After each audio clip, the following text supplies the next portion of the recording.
Speaking at an event organized by CII Industry, leaders spoke of their experience in the real estate sector over the past 10 years. The event also saw sharing of what was the possible future for real estate over the next decade. Confederation of Indian Industry organized the 10th edition of Realty 2014 at the Shangri-La in New Delhi. Realty 2014 deliberated on the various transitional phases that India's real estate sector has gone through in the past 10 years, and it endeavored to forecast the way forward for the sector in the coming 10 years.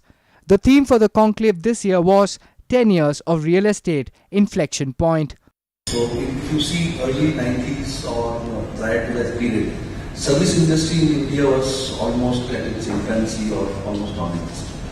So the office space requirement in CBDs, primarily where the corporate offices, sales offices, in all cities, whether it's Bombay, Delhi, Chennai, and you name them, or the banks headquarters and all.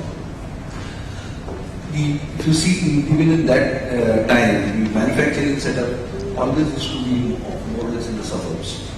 And the reason is very simple, because of the requirement of large tracts of land on which to build the production facilities.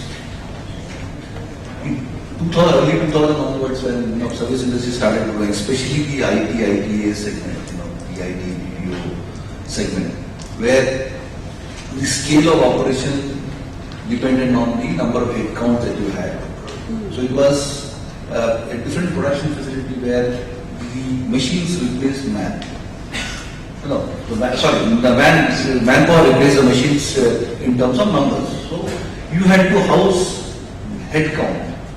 And there, the need for space started arising. The first issue was, I can't emphasize this enough, and that is title. So the title has always been a question, and there were reasons, and unfortunately they even continue to be, still there. And those were because we had a very unorganized set of records, land records, title ownership papers. They were all in a mess in the 90s especially. Now, of course, as time has moved, this has become digitized. You find it on computers, and also it's easier to find out titles. Having said that, I won't go into the negatives of it because they continue to be there. But this was a major issue when we first began suggesting, when it came to Gurgaon. The second thing was usage. Now, as far as usage was concerned, there was a lot of confusion. You see, when Gurgaon was taken over by the government, they created these estates. They were industrial estates, and then there were institutional estates, plus there were commercial districts as well. Now, unfortunately, the commercial, districts, they were very expensive. That space was very expensive. So there was a challenge to take on space which was commercially viable. That was available in industrial estates or institutional estates. Now, there the issue became because they were given at cheaper rates to people, who were the people who were the investors, the developers.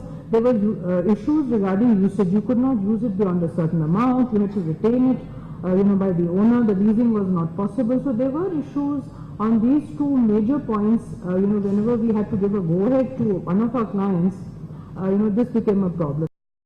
Powered by NNIS.